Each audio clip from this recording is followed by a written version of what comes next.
अजीज तेली की गिरफ्तारी और सरदारों की तरफ से नत्थू खान की मौत के बाद की रसूमात में भरपूर शिरकत की इतलात मिलने के बाद से रियासत शाह को खास तशवीश लाहक हुई थी। उसे अचानक ही पांसा पलटने का एहसास हुआ था। अगर यह सब कुछ सच था जिसकी इतला उसे मिली थी तो इसका मतलब रियासत शाह के लिए बेपनाह मसाइब के और कुछ नहीं था। वो जानता था कि सरदार रशीद अब इसके लिए लायंजल मसाइल खड़े कर देगा, लेकिन नत्थू खान की मौत के तीसरे ही दिन जब उसे सरदार रशीद की तरफ से खुफिया मुलाकात का पैगाम मिला तो वो चौंके बगैर न रह सका। कोई चाल ना हो फजल शाह ने तबसरा किया। नहीं, फजल शाह अभी वो इस काबिल नहीं हुआ कि ढंग से कोई चाल चल सके। अलबत्ता उसने अपने पत्ते खेलने की कोशिश की है। शायद सियासतदान बनना चाहता है बेचारा। रियासत शाह ने बड़ी मक्कारी से मुस्कुराते हुए कहा। बहरहाल ये बात तो माननी होगी कि फिलवक्त उसका पल्लड़ा भारी है। नत्थू खान वाली बाजी भी उल्ट हो गई है। और रियासत शाह ने गुस्से से फजल शाह की बात काट कर तंजिया लहजे में दरियाफ्त किया। मेरा मतलब था भाई साहब के, तुम्हारा जो भी मतलब हो, एक बात ध्यान से सुन लेना कि अगर खुदा न खास्ता हमारे हाथ से असम्बली की सीट निकल गई तो हम पर लामतनाही अजाब का सिलसिला शुरू हो जाएगा और तुम्हें वो तमाम इम्कानात ख़त्म करने होंगे जो हमारी शिकस्त का सबब बन सकते हैं। रियासत शाह ने इसकी बात काटते हुए कहा। ऐसा ही होगा शाह जी, ऐसा ही होगा। फजल शाह ने गर्दन झुका दी। कल दोपहर ही को मुलाकात का प्रोग्राम रख लो और वो दूसरे प्रोग्राम का क्या बना, हनीफ खान को पैगाम गया कि नहीं।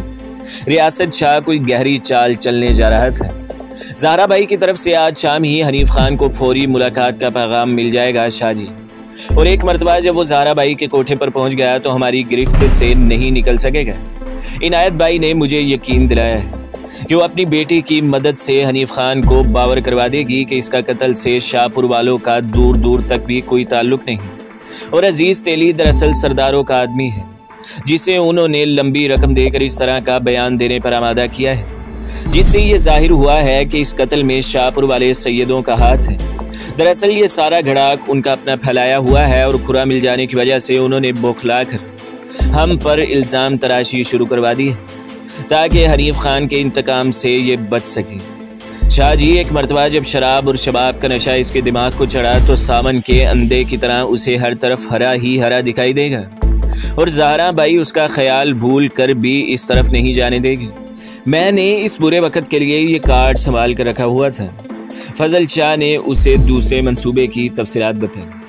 ठीक है फजल शाह, बस एक बात जहन में रखना, अगर इस मरतबा कोई चाल गलत पड़ गई तो हमारे सारे किए कराए पर पानी फिर जाएगा। रियासत शाह ने अपनी मूंछों पर उल्टा हाथ फेरते हुए कहा। मैं जानता हूँ शाह जी, मैं जानता हूँ। फजल शाह ने अपनी बात दोहराई। सरदार रशीद से मुलाकात के लिए उन्होंने शहर के एक दूर दराज इलाके में राजदारी के मुकम्मल एहतमाम के साथ मुलाकात पर आमादगी जाहिर की थी। चूँकि जगह का तय्युन रियासत शाह ने खुद किया था, इसलिए वो खासा मुतमईन था और उसे यकीन था कि इस मुलाकात की भनक भी किसी के कानों तक नहीं पड़ेगी।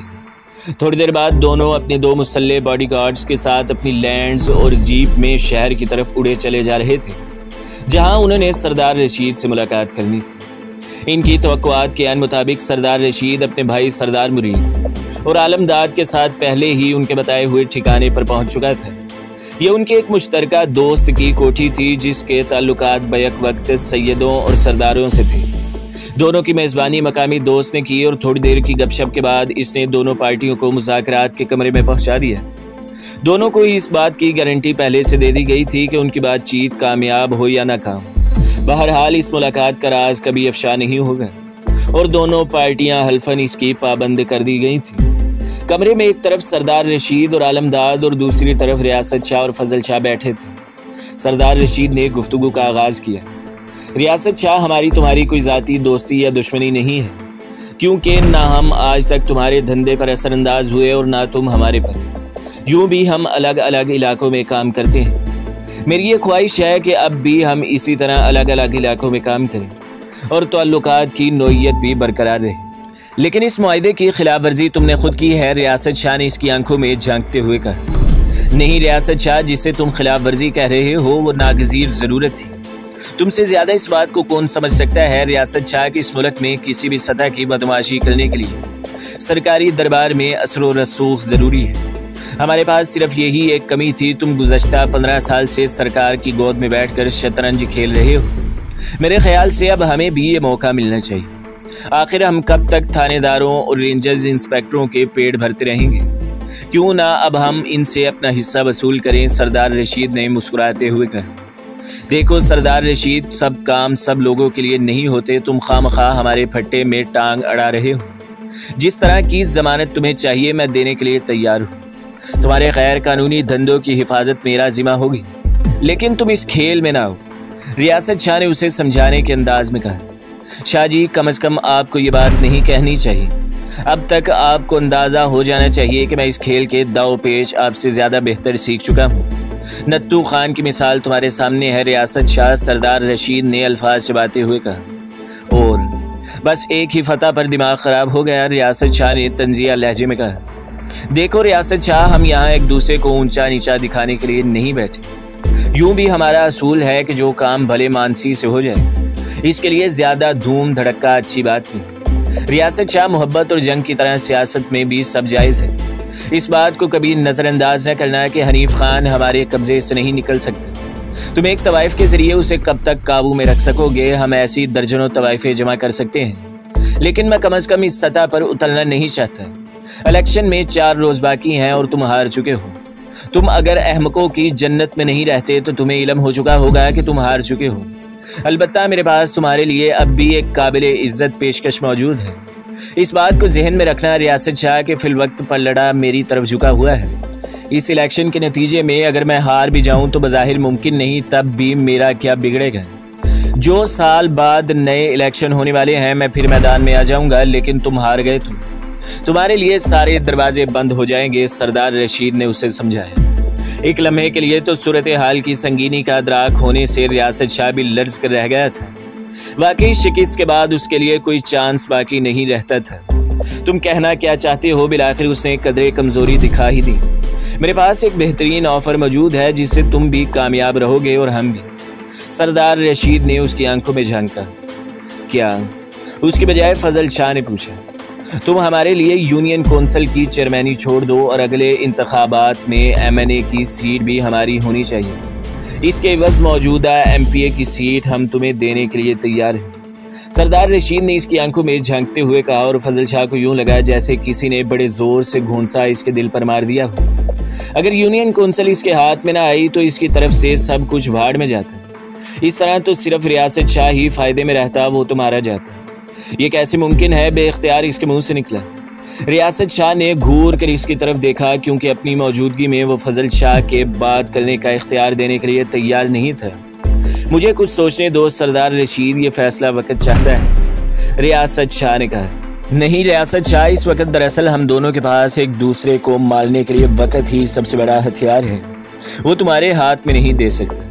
तुम्हें इस मेज से फैसला करके उठना होगा। और हाँ, अपनी बात का बंदोबस्त हमने कर रखा है कि एक दूसरे को जो गारंटी भी दी जाएगी उसे पूरा किया जाएगा। सरदार रशीद उसे सीट देने के लिए तैयार नहीं था। हम आधे घंटे बाद मिलते हैं, ये कहकर रियासत शाह ने फजल शाह को उठकर अपने पीछे आने का इशारा किया। सरदार साहब, अब मैं देखता हूँ इसकी होशियारी और सियासतबाजी को। तो फजल शाह कभी उसे ये ऑफर कबूल करने नहीं देगा, और अगर उसने फजल शाह को राजी कर भी लिया तो फजल शाह उसे मार डालेगा। इस बात का सवाल ही पैदा नहीं होता कि वो अपने आप का तमाशा अपनी आंखों के सामने होता देखे, आलमदाद ने सरगोशी के लहजे में कहा। फजल शाह बेवकूफ़ों की तरह जिद नहीं किया करते। हम मौजूदा इलेक्शन नहीं जीत सकते, ये तभी मुमकिन है अगर नत्थू खान की बिरादरी हमारे साथ रहती। उनके 8-10 हज़ार वोटर्स ही किसी की कीमत का फैसला कर सकते हैं।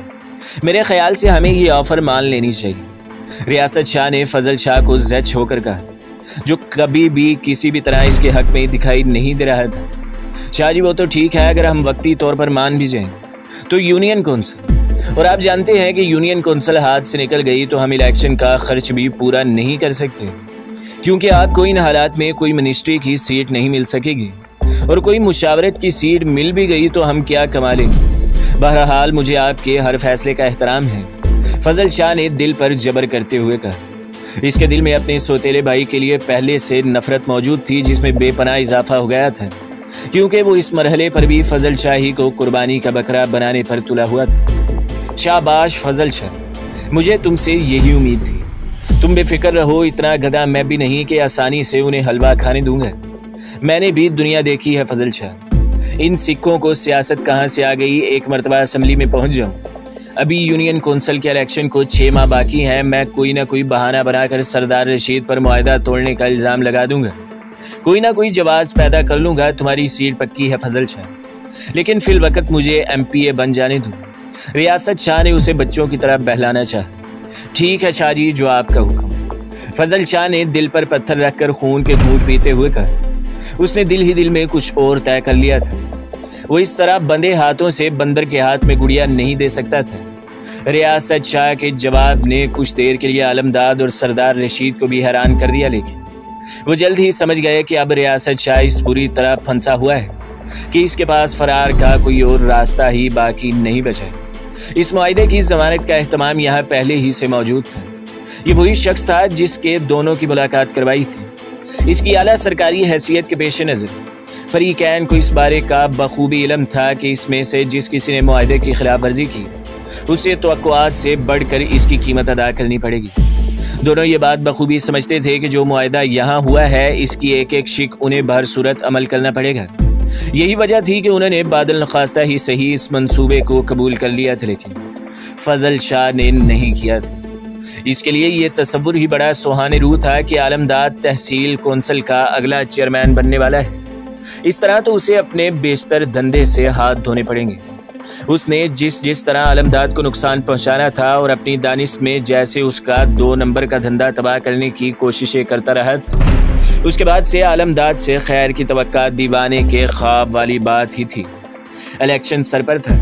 अगर दोनों के दरमियान हुए मुआहदे को अगले रोज सरदार रशीद या रियासत शाह की तरफ से रिकॉर्ड पर लाया जाता तो फजल शाह के लिए कुछ बाकी ना बचता। उसे जो कुछ भी करना था फौरन करना था। इसके शैतानी जहन ने खतरनाक मंसूबा सोच लिया था। वो जानता था कि हनीफ खान इन दोनों की ताक में है। वो अपने बाप का इंतकाम लेने के लिए बावला हुआ जाता है और इसके मुआहदे पर अगर अमल हो जाता है तो सरदार रशीद का ग्रुप हनीफ खान को भी काबू कर लेता है, जिसके बाद तो उम्मीद की किरण फजल शाह के लिए बाकी नहीं बचती थी। उसे आज की रात रियासत शाह की जिंदगी की आखिरी रात बनानी थी, ख्वाह इसकी कुछ भी कीमत अदा करनी पड़ी। उसके पास अब एक आखिरी दाव रह गया था और वो था नज़ीर मोची। वो रियासत शाह को रातों रात कत्ल करके ये कत्ल नज़ीर मोची के सर मोड़ सकता था। नज़ीर मोची के फरार होने के बाद उसके खाते में कोई भी जुर्म डाल सकता था। दोनों भाइयों ने तो यहाँ तक सोच रखा था कि अगर पुलिस ने इंतहाई दबाव पर उनकी तरफ रुख कर भी लिया तो वो नत्थू खान का कत्ल भी नज़ीर मोची के खाते में डलवा कर अपनी जान छुड़ा लेंगे। फजल शाह के माथे पर हराम लिखा था। हरामकारी के मामलात में वो किस्मत का धनी था। उसे क्या इल्म था कि जब वो हवस में अंधा होकर अपने भाई की बलि देकर इक़्तिदार के अवानों में दाखिले की राहें तलाश कर रहा होगा, ऐन उन लम्हात में जोश इंतकाम में अंधा हनीफ खान मुख्य सांसी के लड़कों के साथ उसके रास्ते में नाका लगाए बैठा था। शहर से अब वो लोग उस वीरान सड़क की तरफ मुड़ गए थे जो नहर के किनारे किनारे बनाई गई थी। उस सड़क पर आम ट्रैफिक को चलने की इजाज़त नहीं थी, इसलिए सड़क के आगाज में महकमा नहर वालों ने एक लोहे का गेट लगा रखा था, लेकिन रियासत शाह की गाड़ी को रोकना किसी के बस की बात नहीं थी। नहर के किनारे खारदार घास का एक जंगल सा उग गया था और इस रास्ते के एक महफूज कुंज में हनीफ खान अपने दोनों साथियों के साथ सड़क पर नजरें जमाए बैठा था। उन्होंने ऐसी मुनासिब जगह मुंतखब की थी जहां से अपना काम करके तीनों आसानी से निकल सकते थे। हनीफ खान को सुबह ही इतला मिल गई थी कि दोनों शैतान शहर गए हुए हैं और इसने अपने दोनों साथियों के साथ दोपहर के बाद इस जगह नाका लगाया था।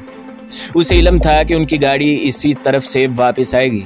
शाहपुर को आने के लिए 2 और रास्ते भी थे, लेकिन वो अमामुन नास के लिए थे।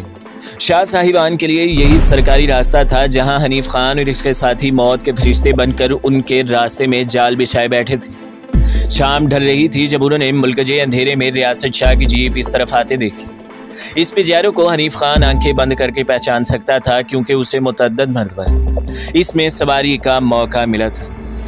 तकड़ा हो जा चनी, हनीफ खान ने कुछ फासले पर मौजूद चनी से कहा, जो इसका इशारा पाते ही पहले से मुंतखब करदा अपने मोर्चे की तरफ चला गया था। इसने अपनी रैपर फायरिंग पोजीशन में कर ली थी और अब गाड़ी पर नजरें जमाए ट्रैगर पर उंगली रखे बैठा था। चुन्नी का इशारा पाते ही उसके भाई तरलोक ने नहर के साथ साथ जंगली घास में गाड़ी की तरफ बढ़ना शुरू कर दिया था। उसने अपने हाथ में क्लाशनकोफ पकड़ी हुई थी और इसकी कमर से गोलियों का थैला बंधा हुआ था। तीनों के दरमियान अब कम से कम 30-30, 40-40 गज का फासला हो गया था। इस तरह उन्होंने अपनी दानिश में जीप को घेरे में लेने का मंसूबा बनाया था ताकि दोनों के बच निकलने का कोई मौका बाकी न रहे। रियासत शाह अगली सीट पर खराटे भर रहा था, जबकि फजल शाह अपने 2 आदमियों के साथ पिछली सीटों पर बैठा हुआ था, जब अचानक उन्हें फायर की आवाज सुनाई दी। इसके साथ ही पजेरो का टायर ब्रेस्ट हो गया था। ड्राइवर ने किसी बरकी अमल के ताबे अचानक हैंड्स ब्रेक खींची और गाड़ी जोरदार झटके से रुक गई। यही झटका रियासत शाह की जिंदगी बचा गया, क्योंकि इसकी तरफ आने वाली गोली पीछे बैठे एक मुलाजिम के सर में लगी, जिसे आवाज निकालने की मोहलत भी नसीब न हुई। अचानक झटका लगने से रियासत शाह गाड़ी से बाहर गिर पड़ा था। फजल शाह अचानक बिजली की तरह अपनी जगह से उठा और इसने पिछला दरवाजा खोलकर बाहर छलांग लगा दी। तुम इन्हें रोको, हम नहर की तरफ निकलते हैं, उसने अपने साथियों को हिदायत की और जमीन पर गिरे। रियासत शाह को बाजू पकड़कर अपनी तरफ खींचा। भाई साहब इस तरफ। फजल शाह ने अपने गले में लटका रिवॉल्वर इस दरमियान अपने हाथ में थाम लिया था। रियासत शाह होंकों की तरह इसके साथ पीछे की तरफ भागने लगा। ड्राइवर और इसके दोनों साथियों ने इस दरमियान अपनी बंदूकें संभाल ली थी। वो जराइम पेशा लोग थे और ऐसी सूरत हाल का मुकाबला करने के लिए ही रियासत शाह ने उन्हें पाला था। फजल शाह अपने भाई रियासत शाह को अपने पीछे जंगली घास में ले आया था। उसने सोचा था कि यहाँ से वो लोग नहर में छलांग लगाकर दूसरी तरफ निकल जाएं। अचानक ही उसके अंदर शैतान जाग उठा। फजल शाह अकल के अंधे, इससे बेहतर मौका कब मिलेगा। शैतान ने सरगोशी की और फजल शाह के खून की गर्दिश तेज हो गई। वाकई उसे सुनहरा मौका मिला था अपने घिनौने मंसूबे पर अमल पैरा होने का। अचानक ही इसने अपना रिवॉल्वर रियासत शाह की तरफ सीधा कर लिया। क्या मतलब? रियासत शाह ने हैरानगी से उसकी तरफ देखा। शाह जी, मुझे नहीं लगता कि हम यहाँ से बचकर निकल सकेंगे, लेकिन मेरे लिए भी मुमकिन नहीं कि आपको अपनी आंखों के सामने दुश्मन की गोली से मरता देखें। ये हनीफ खान ने किया है शाह जी, वो हमें बचकर नहीं जाने देगा। क्यों ना मैं आपको अपने हाथ से गोली मार दूं। फजल शाह की आवाज खौफ की तरह रियासत शाह की रीढ़ की हड्डी में सिरायत कर गई थी। फजल शाह, तुम्हारा दिमाग खराब हो गया है, तुम क्या बक रहे हो? रियासत शाह ने अचानक संभल कर चिल्लाते हुए कहा। मेरा तो दिमाग ही शाह जी खराब हो रहा है। अगर हनीफ खान के हत्थे चढ़ गए तो आपका मुर्दा खराब कर देगा। आप नादे अली पढ़ें ताकि मैं गोली चलाऊं। फजल शाह की शैतानियत नुक्ता अरूज को छू रही थी। फजल शाह, कुत्ते के पिल्ले, तेरी ये मजाल। गालियां बकते हुए रियासत शाह ने इसकी तरफ बढ़ना शुरू किया, लेकिन वो मुश्किल 2-3 कदम ही चलने पाए थे जब अचानक वो तिलमिलाकर गिर पड़ा। फजल शाह इसके सीने में गोलियां उतार चुका था। जमीन पर गिरे अपने सौतेले भाई के सर में हवस के अंधे फजल शाह ने 2 और गोलियां उतार कर इत्मीनान कर लिया कि अब शाह साहिब के जिंदा बचने की कोई उम्मीद बाकी नहीं रही। रियासत शाह के साथियों को कुछ यूं महसूस हो रहा था जैसे उन पर किसी फौज ने हमला कर दिया हो। उन्हें फायरिंग के साथ साथ हनीफ खान की, रियासत शाह और फजल शाह को गालियां देने की आवाजें सुनाई दे रही थी, लेकिन हमला आवर दिखाई नहीं दे रहे थे। उनके एक साथी की लाश गाड़ी में पड़ी थी जब अचानक उन्होंने एक दूसरे साथी की चीख सुनी। इसके साथ ही वो जमीन पर गिरकर तड़पने लगे। बाकी दोनों हवास बाख्ता होकर पीछे की तरफ खिसकने लगे। अचानक ही उन्होंने फजल शाह को चिल्लाते सुना, बड़े शाह जी को गोली लग गई है। दोनों ने ये सुनते ही आओ देखा न था और नहर में छलांगे लगा दी। वो जराइम पेशा लोग थे, इस बात में कोई शक नहीं कि रियासत शाह उनकी हर जायज नाजायज जरूरत पूरी करता था और पुलिस को कभी इनके नजदीक भी नहीं फटकने दिया था। लेकिन वो रियासत शाह और फजल शाह के लिए जान देने से तो रहे। जब रियासत शाह ही मर गया तो वो लड़ते किसके लिए? उसकी हनीफ खान से कोई जाती दुश्मनी नहीं थी। फजल शाह ने चंद लम्हों के लिए सूरत हाल का जायजा लिया। कदरे अंधेरे में उसने कुछ फासले से हनीफ खान को एक झुंड से निकलते देखा तो दीवाना वार पीछे की तरफ भागना शुरू कर दिया। फरार होने के लिए इसने जंगली घास की पनाह ली थी। फजल शाह को एहसास ही ना हो सका कि वो इस घास में कितना भाग चुका है। उसकी सांस ही नहीं, टांगे भी फूलने लगी थी, कपड़े फट रहे थे और उसका बुरा हाल था। भागते भागते उसने अपना रिवॉल्वर और गोलियों का पटा नहर में फेंक दिया था। उसे यकीन था कि नहर का तेज पानी दोनों चीजें बहाकर अब तक बहुत दूर जा चुका होगा। ये बगैर लाइसेंस का असला था जिसका कोई रिकॉर्ड भी नहीं था। अगर कभी बरामद भी हो जाता तो पुलिस के लिए बेकार था। फजल शाह की इस दौड़ का खात्मा फॉरेस्ट कॉलोनी पर हुआ, जिसके बाहर बनी पुलिस चौकी में मौजूद कांस्टेबलों ने उसे यहाँ पाकर हैरानगी से इसकी तरफ देखा था। हनीफ खान ने हम पर हमला करके बड़े शाह साहब को कत्ल कर दिया है, मेरे 2 और साथी भी मारे गए हैं, इसने हाँफते हुए ASI से कहा, जिसने शाह साहब को हौसला दिया। और थोड़ी देर बाद वो पुलिस की जीप में मौका वारदात की तरफ जा रहा था। जहां रियासत शाह और इसके 2 साथियों की लाशें मौजूद थी। हनीफ खान ने अपना बाकी गुस्सा उनकी गाड़ी पर निकाला था, जिसको इसने गोलियों से छलनी करके रख दिया था। जाते जाते वो रियासत शाह का मुर्दा भी खराब कर गया था। उसने यही समझा था कि रियासत शाह उनकी फायरिंग से मरा है और जोशे इंतकाम में मुर्दा रियासत शाह के जिस्म पर अपना पूरा मौजर खाली कर दिया था। तो दोस्तों, अगली किस्त देखने के लिए हमारे चैनल को सब्सक्राइब करें, वीडियो को लाइक करें और बेल के आइकॉन को भी दबाएं, ताकि हर जो आने वाली वीडियो है वो आपको सबसे पहले मिलती रहे।